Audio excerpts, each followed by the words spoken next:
Assalamualaikum warahmatullahi wabarakatuh. Alhamdulillahi rabbil alamin.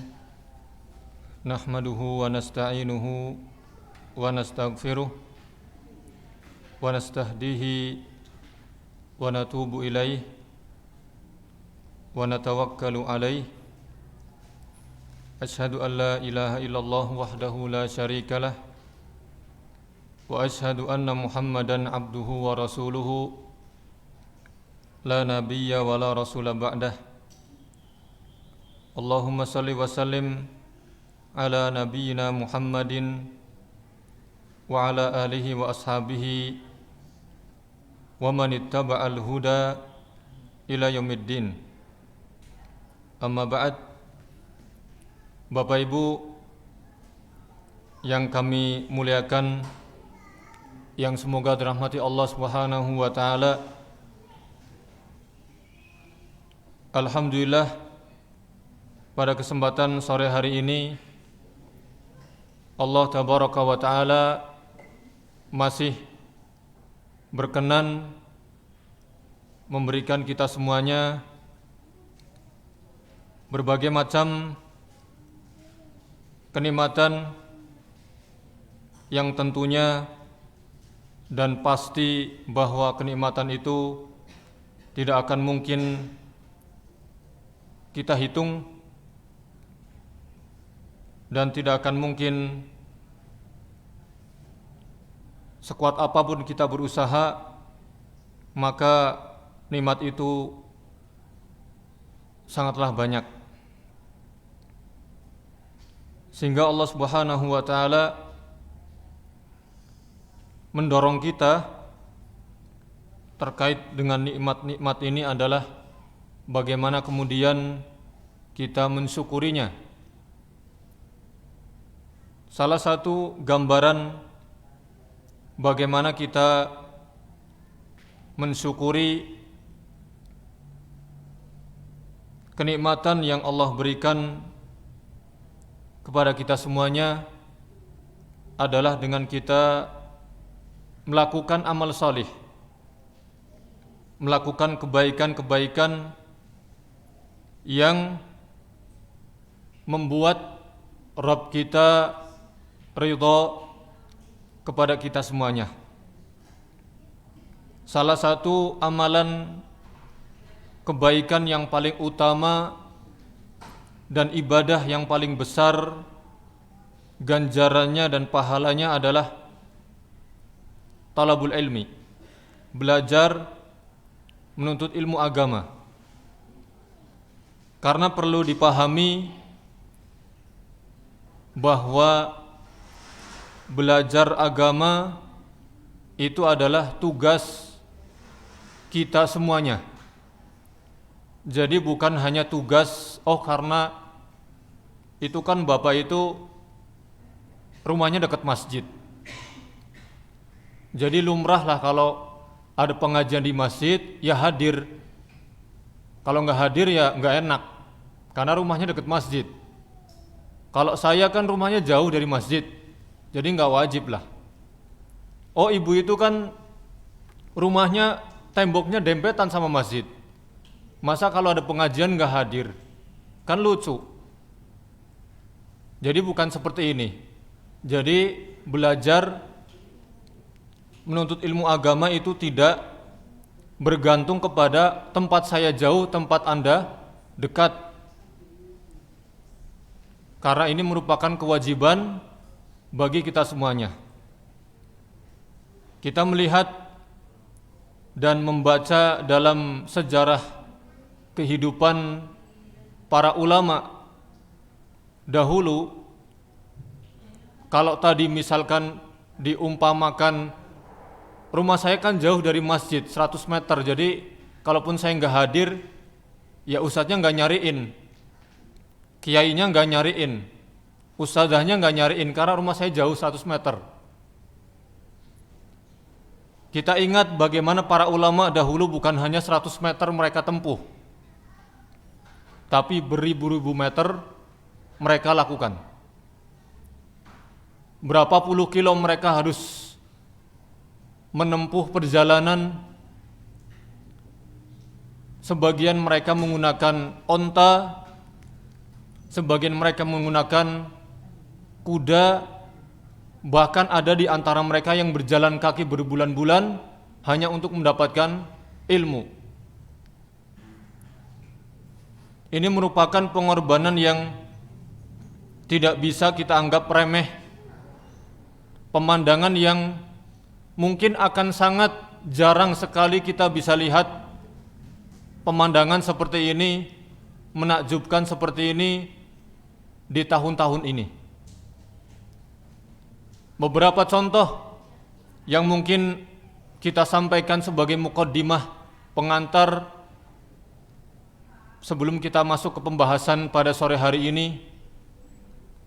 Bagaimana seorang alim yang bernama Abu Thahir, beliau pernah mengatakan biltud dama marratain.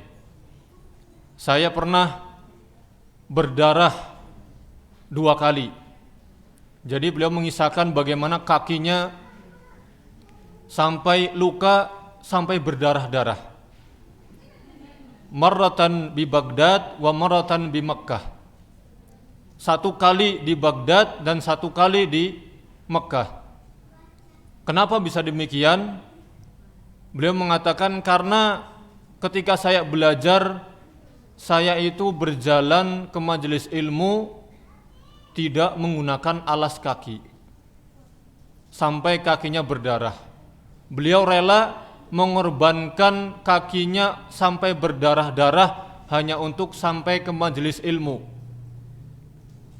Bayangkan kalau kita, saya yakin 100% tidak ada yang mengalami demikian.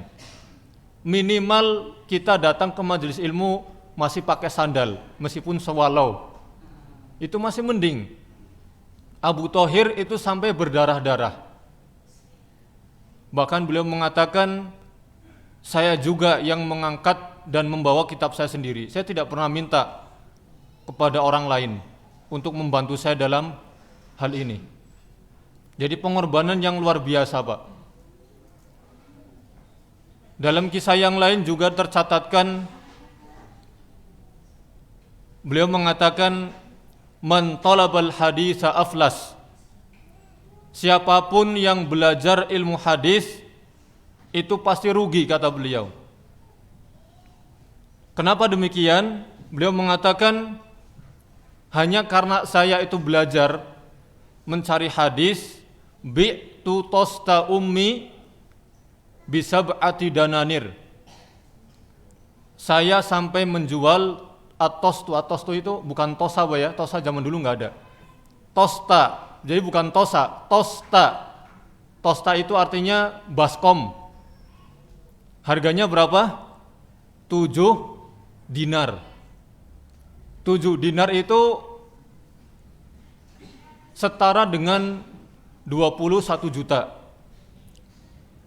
Baskom zaman dulu 21 juta, Pak.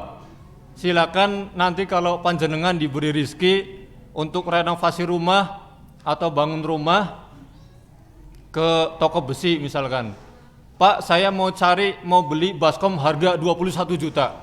Kalau nggak ada saya nggak beli. Insya Allah TB nggak menyediakan. Ada nggak Pak Afif? Pak Afif genteng ya? Atapnya sama. Ya, harganya 21 juta. Hanya untuk belajar, Pak. Baik, kalau kita, apa yang sudah kita korbankan selama ini untuk belajar? Ya paling rasa ngantuk. Kalau ngantuk, ulama dulu itu tidurnya cuma 3 jam, 2 jam. Kalau kita ngantuk siang, malam masih bisa tidur 6 jam, 8 jam. Oh, saya kalau pergi ke majelis itu nahan lapar. Dulu ada ulama yang tidak makan 3 hari, Pak. Hanya mengandalkan minum. Berarti kita belum ada apa-apanya. Kalau saya sampaikan di pengajian-pengajian kepada para jamaah, mengapa para ulama sebelum kita, orang-orang solih, mereka namanya tertulis indah di kitab-kitab sejarah. Mereka mulia namanya di hati-hati kaum muslimin, dan nama mereka juga tinggi di sisi Allah karena pengorbanan mereka besar.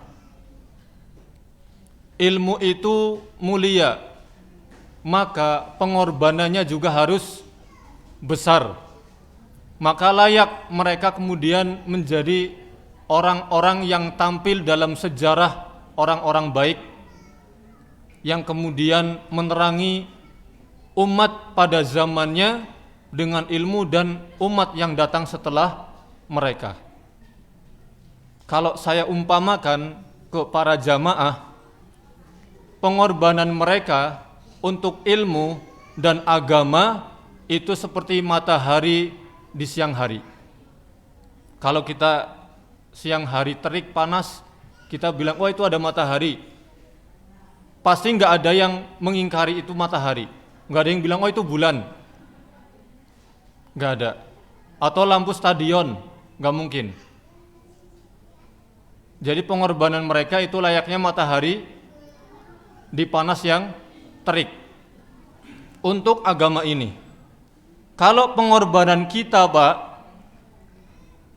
ini mohon maaf barangkali kurang berkenan, tapi saya harus menyampaikan, pengorbanan kita untuk agama ini, untuk ilmu, itu seperti benda yang tidak bisa dilihat kecuali dengan mikroskop. Ya, pengorbanan kita untuk ilmu itu seperti benda yang tidak bisa dilihat kecuali oleh mikroskop.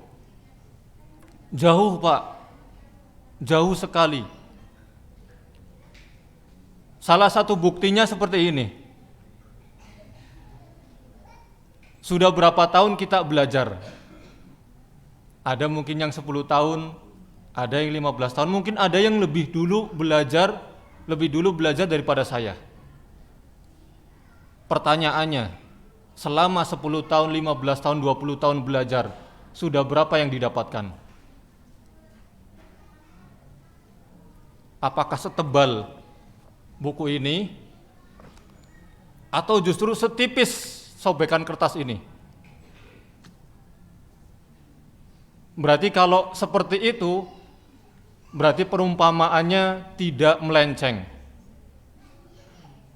Tapi memang perlu kita sadari bahwa pengorbanan kita semuanya untuk ilmu masih sangat sedikit. Masih sangat sedikit. Oh, di sana ada majelis. Lah, malas, saya capek. Saya mau istirahat. Nggak hadir. Besok sajalah, besok diajakin. Ayo, katanya hari ini mau ikut taklim, di sana ada. Di masjid pengisinya fulan. Lah, enggak lah, saya ada kerjaan di rumah. Nanti aja malam ahad saya kosong kok, pulangnya sore. Kerjanya separuh waktu, duhur, siang bisa istirahat. Setelah dikabari, Mas, malam ini ada pengajian, katanya mau hadir. Oh, nggak bisa, saya diajak istri ini malam mingguan berdua nih. Mumpung belum ada tanggungan anak, akhirnya nggak belajar. Terus kapan kita mau belajar? Ikut taklim tidak, di rumah juga tidak baca-baca buku. Jadi seperti ini kondisi kita semuanya. Ya, oleh karenanya alhamdulillah, jadi panjenengan semuanya bisa hadir di sore ini, di masjid ini, di tempat ini, merupakan satu pengorbanan yang luar biasa ketika kebanyakan kaum muslimin sore-sore ini biasanya nyari buka puasa. Menu buka puasa apa hari ini? Hari ini harus menunya beda dengan kemarin. Tapi panjenengan bisa hadir ke sini, luar biasa. Kita harus memuji Allah Subhanahu wa taala sebanyak-banyaknya, karena kehadiran kita merupakan bentuk pemuliaan Allah kepada kita semuanya. Jadi kapan Allah memuliakan kita? ketika Allah memberikan kita kemudahan melakukan kebaikan, melakukan amal soleh, disitulah Allah memuliakan kita. Jadi luar biasa sekali sore hari ini kita juga bisa bertemu di tempat yang mulia ini.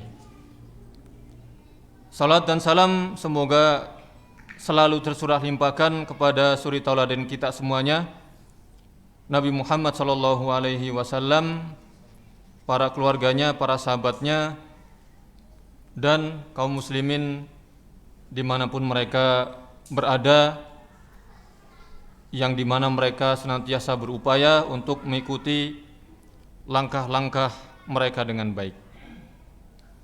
Bapak Ibu jamaah yang semoga dimuliakan Allah Subhanahu wa taala, sebagaimana pembahasan yang sudah kita ketahui bahwa sore hari ini insyaallah kita akan membahas tentang hikmah dari turunnya Al-Quran secara bertahap. Allah Subhanahu wa ta'ala adalah zat yang maha rahmah, yang kasih sayangnya melebihi kemarahannya, kasih sayangnya melebihi kemurkaannya, termasuk bagaimana ketika Allah Jalla wa'ala menurunkan firman-firmannya yang suci kepada Nabi Muhammad alaihi salatu wasalam yang mulia. Al-Quran ini diturunkan oleh Allah Subhanahu wa ta'ala pada malam Lailatul Qadar. Sebagian ahli sejarah mengatakan bahwa pada saat itu adalah di hari Senin 21 Ramadan. Jadi hari pertama dari 10 hari terakhir itu Allah Subhanahu wa ta'ala menurunkan Al-Quran di malam Lailatul Qadar. Kemudian Al-Quran ini diturunkan secara bertahap kepada Nabi alaihi salatu wasalam. Jadi tidak langsung satu mushaf dibrek, ini kasih pada kamu Muhammad, silakan kamu baca, kamu pelajari sendiri. Tidak bisa seperti itu. Kenapa demikian? Karena Nabi alaihi salatu wasalam hidup, lahir di satu komunitas, di satu kaum yang memang mereka ummiyun. Mereka tidak pandai membaca, tidak pandai menulis. Sehingga Nabi pun disiapkan dari mereka. Salah satu tujuannya, salah satu hikmahnya tentunya adalah agar ketika Nabi adalah yang sama-sama ummi, maka ini akan menjadi bukti besar bahwa Al-Quran itu adalah mukjizat dan bukan buatan atau karangan Nabi alaihi salatu wassalam. Bapak Ibu jamaah yang semoga dirahmati Allah Subhanahu wa taala, Al-Quran ini diturunkan bertahap, perlahan-lahan kepada Nabi alaihi salatu wassalam semenjak dimulai dari beliau berumur 40 tahun, ya ketika beliau diutus menjadi seorang Nabi dengan 5 ayat pertama dari surat Al-Alaq yang menunjukkan akan kenabian beliau sallallahu alaihi wasallam. Kemudian bertahun-tahun selanjutnya Al-Quran masih diturunkan kepada beliau alaihi salatu wasallam. Adapun hikmah dari diturunkannya Al-Quran secara perlahan oleh Allah Subhanahu wa taala kepada Nabi kita Muhammad sallallahu alaihi wasallam ada kurang lebih 6 hikmah yang insyaallah kalau waktunya mencukupi akan kita jelaskan semuanya. Kalau tidak maka sebagiannya kita akan jelaskan, dan pada sore hari ini kita istifadah atau mengambil pelajaran dari kitab At-Tibyan fi Ulumil Quran karangan Syekh Muhammad Ali As-Sabuni, semoga Allah mengampuni beliau. Beliau menjelaskan ada 6 hikmah dari turunnya Al-Quran secara perlahan atau bertahap. Yang pertama adalah tasbitu qalbin nabiyyi sallallahu alaihi wasallam. Tujuan yang pertama atau hikmah yang pertama adalah untuk menguatkan hati Nabi alaihi salatu wassalam. Jadi pernah orang-orang musyrikun, karena mereka adalah orang yang sangat ingin membuktikan kebenaran nubuah dari Muhammad alaihi salatu wasalam, maka mereka minta kepada Nabi agar Quran ini diturunkan langsung, satu Quran 30 juz langsung diturunkan, sebagaimana yang pernah Allah turunkan kepada umat-umat sebelumnya. Jadi orang-orang musyrikin kenapa tahu seperti ini? Bisa jadi mereka mengetahui hal ini adalah dari orang-orang ahlul kitab yang ada di Yasrib kala itu. Karena jalur perdagangan orang Quraisy ketika ke Syam itu melewati Yasrib. Jadi jalurnya itu Makkah, Madinah yang kita kenal sekarang, atau dulu namanya Yasrib. Ya, jalurnya ke sana nanti ke Syam. Makanya ketika perang Badar itu kan Abu Sufyan itu pulang dari Syam membawa harta hasil jual beli di Syam. Karena rutenya itu harus lewat Madinah. Jadi kalau Makkah, Madinah, Syam, Madinah itu di tengah. Jadi Abu Sufyan itu pulangnya lewatnya Yasrib kala itu, lewat Yasrib. Karena kaum muslimin tahu mau dicegat sama kaum muslimin untuk mengambil hak mereka yang ditinggalkan di Mekah. Tapi kemudian terjadilah peperangan Badar, yaitu nanti di pelajaran sejarah. Namun yang jelas di sini orang-orang musyrikin meminta kepada Nabi salah satu tanda nubuahnya, kebenaran nubuah, coba kamu minta kepada Tuhanmu untuk menurunkan Al-Quran 30 juz langsung, bisa enggak? Tapi Allah Subhanahu wa ta'ala dengan hikmahnya kemudian membantah keinginan orang-orang musyrikin dengan firman-Nya, kadzalika linusabbita bihi fuadak. Yang demikian itu kami turunkan Al-Quran perlahan-lahan, linusabbita bihi fuadak, agar kami menguatkan hatimu wahai Muhammad dengan Al-Quran yang diturunkan perlahan-lahan. Ya, sehingga Nabi SAW tidak merasakan berat. Nabi merasa ada dukungan dari Allah Subhanahu wa ta'ala ketika diturunkan Al-Quran ini secara perlahan. Dan maksud dari at-tasbit, yaitu tasbitu qalbin Nabi SAW, adalah ar-riayah, pengayoman, kemudian ta'yid, dukungan dari Allah Subhanahu wa ta'ala. Jamaah Bapak Ibu yang semoga dirahmati Allah Subhanahu wa ta'ala, karena Nabi SAW dalam periode dakwahnya, khususnya ketika di Mekah 13 tahun berdakwah, itu mengalami berbagai macam cobaan, berbagai macam ujian. Terlebih awal-awal ketika jumlah kaum muslimin masih sedikit dan sebagiannya yang masuk ke dalam Islam adalah orang-orang lemah, ada budak dan sebagainya.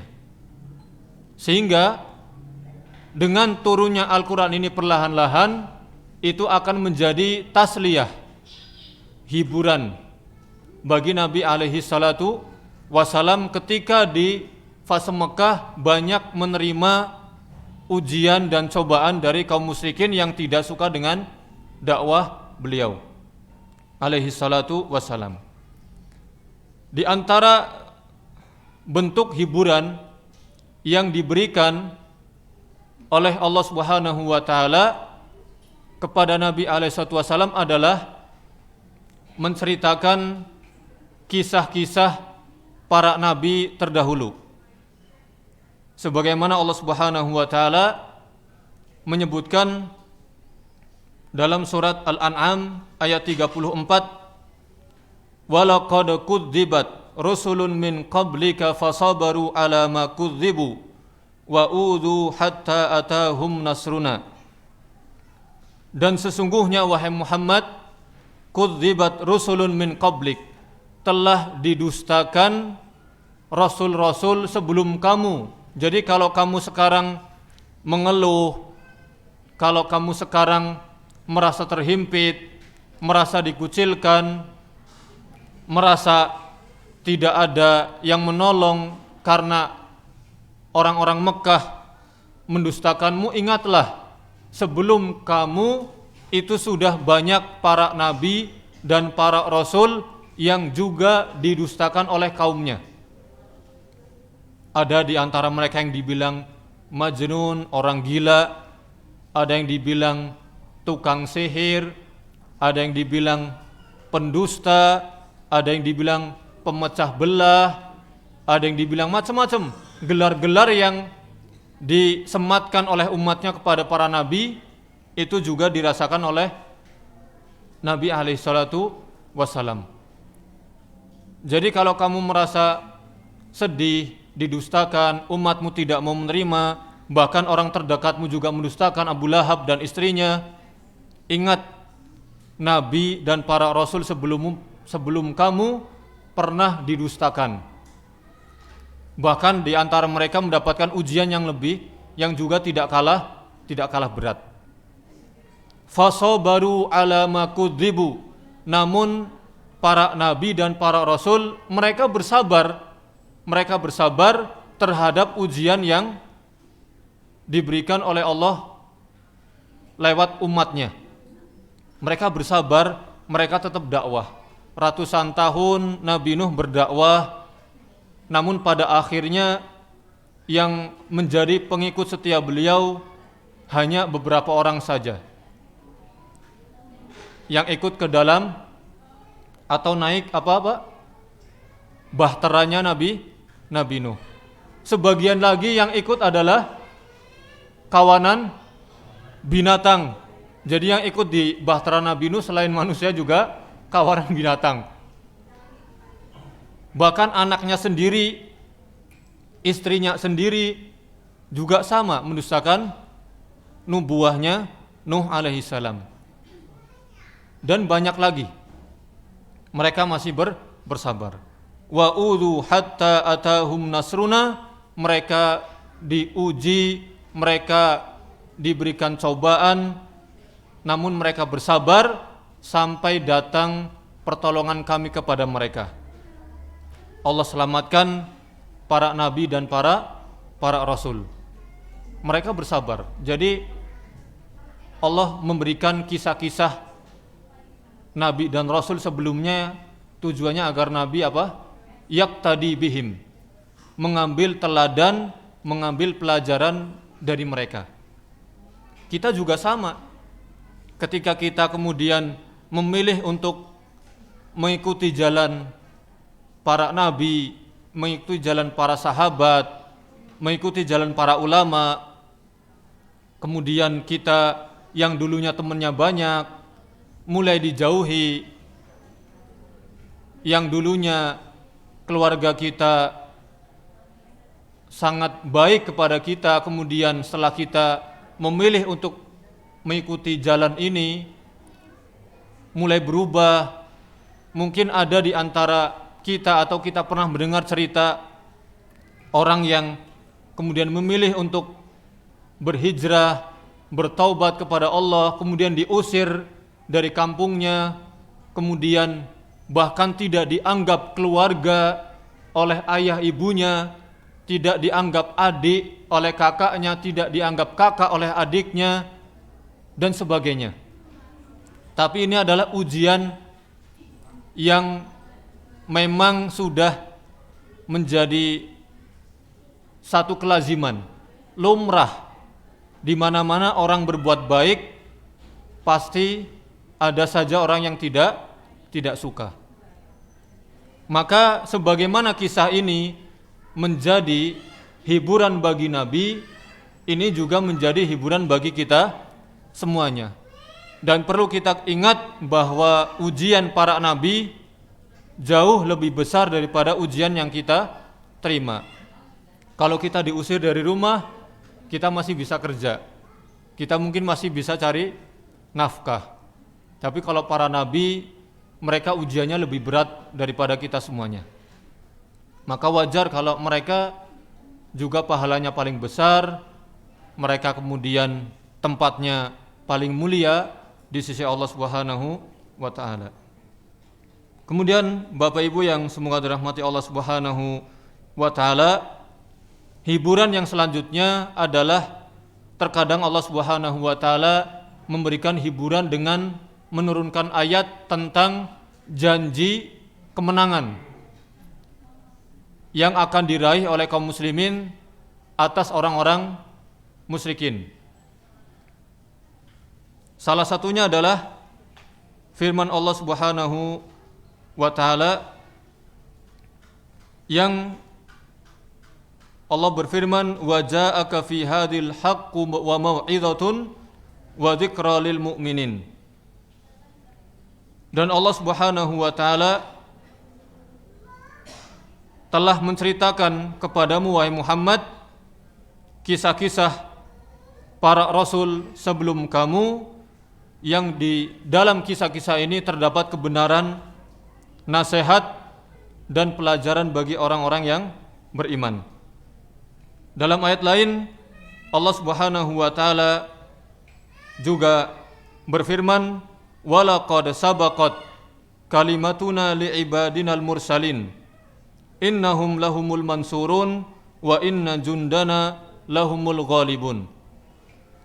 Dan telah berlalu kalimat-kalimat kami kepada hamba-hamba kami yang kami utus.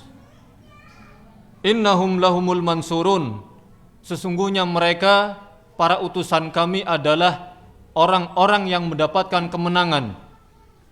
Wa inna jundana lahumul ghalibun, dan sesungguhnya pasukan kami mereka adalah orang-orang yang nantinya akan mendapatkan kemenangan. Jadi kalau kita yakin bahwa apa yang kita jalani sekarang adalah sesuai dengan apa yang Allah syariatkan, kita yakin ini adalah benar, maka tinggal kita berupaya untuk tidak mundur. Kita berupaya untuk tidak kembali ke masa-masa yang lampau. Karena di hadapan kita semuanya ada kemenangan yang Allah Subhanahu wa ta'ala janjikan kepada kita semuanya. Kemudian Bapak Ibu yang semoga dirahmati Allah Subhanahu wa ta'ala, hiburan yang ketiga adalah Allah Subhanahu wa ta'ala menyebutkan tentang kabar kehancuran orang-orang yang membenci dakwah para rasul. Allah Subhanahu wa ta'ala berfirman, qul lil ladzina kafaru satughlabuna wa tuhsyaruna ila jahannama wa bi'sal mihad.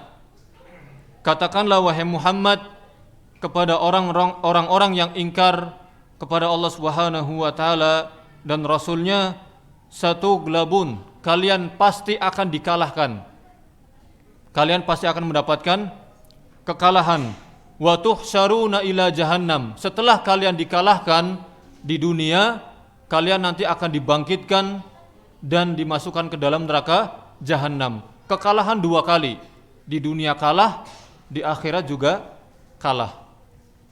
Kalau kita di dunia menang, di akhirat menang.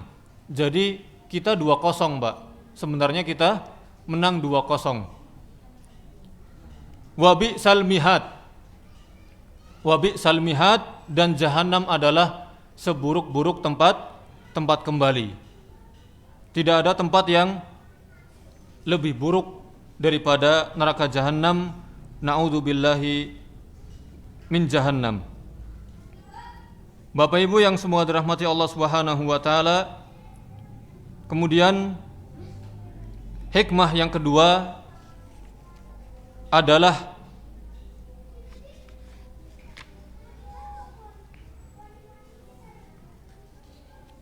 ketika Allah Subhanahu wa taala menurunkan ayat-ayatnya secara perlahan,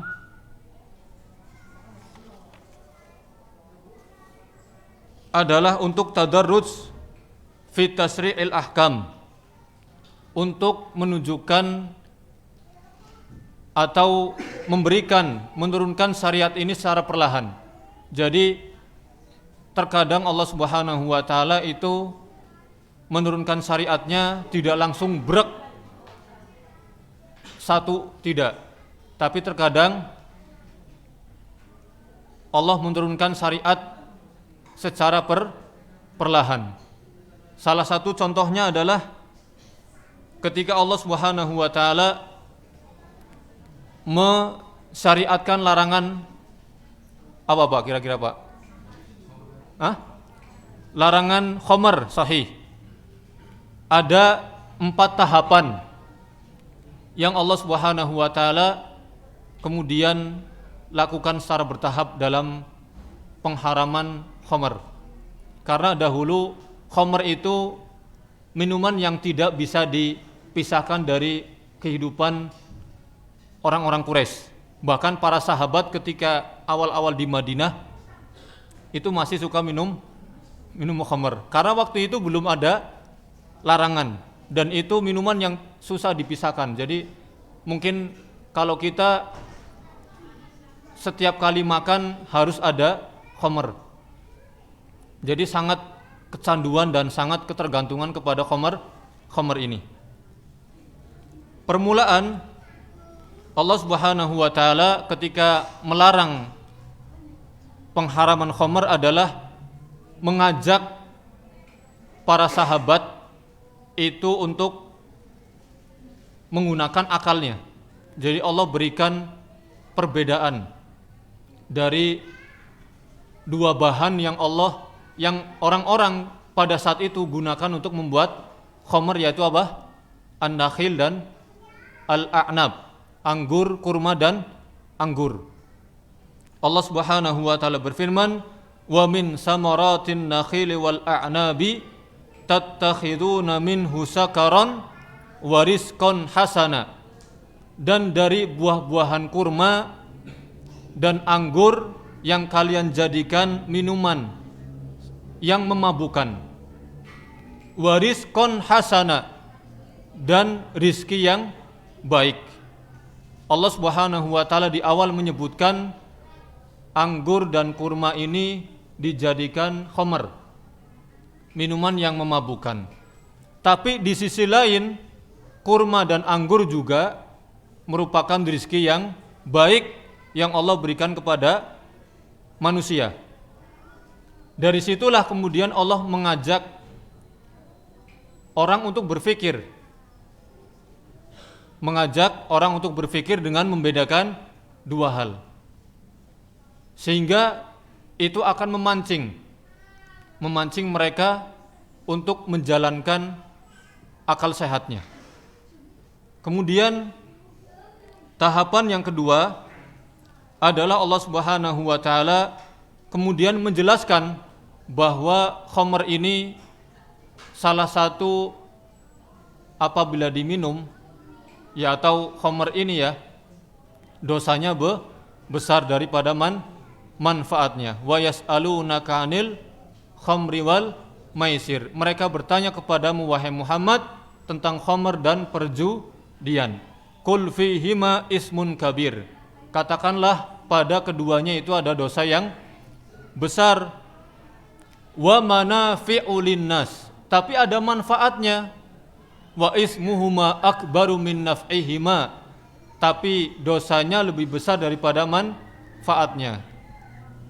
Para ahli tafsir menyebutkan manfaat yang disebutkan Allah dalam ayat ini adalah manfaat secara material, bukan manfaat secara kesehatan, tapi manfaat secara material. Kenapa?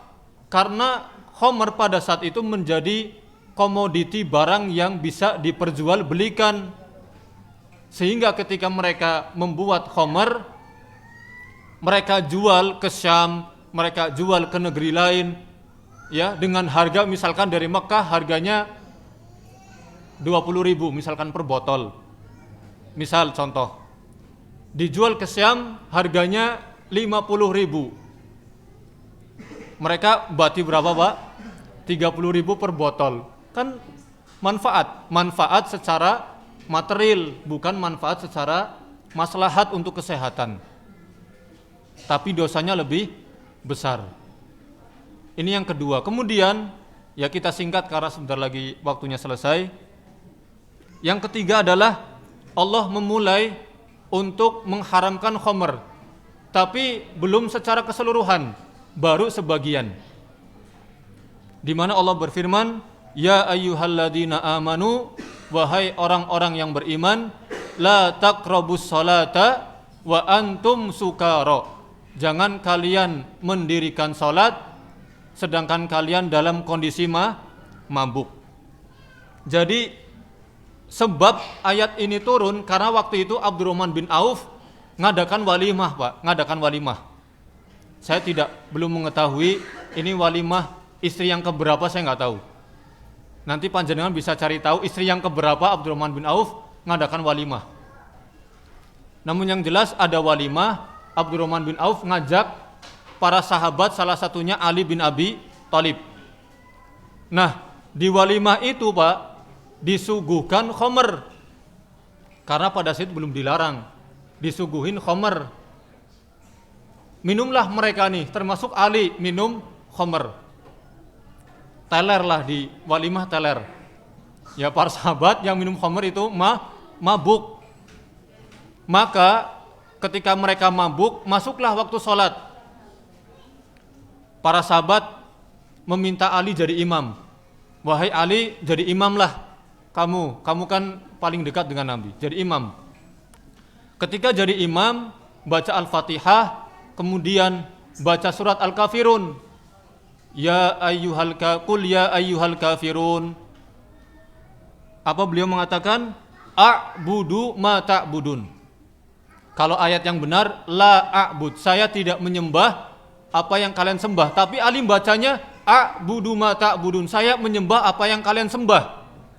Kan sudah ada kesalahan di situ sampai selesai.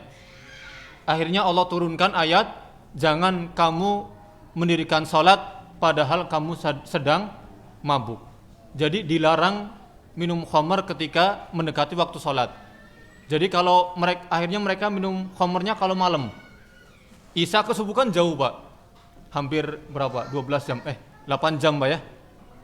Hampir ya kurang lebih 9 jam, 10 jam ya.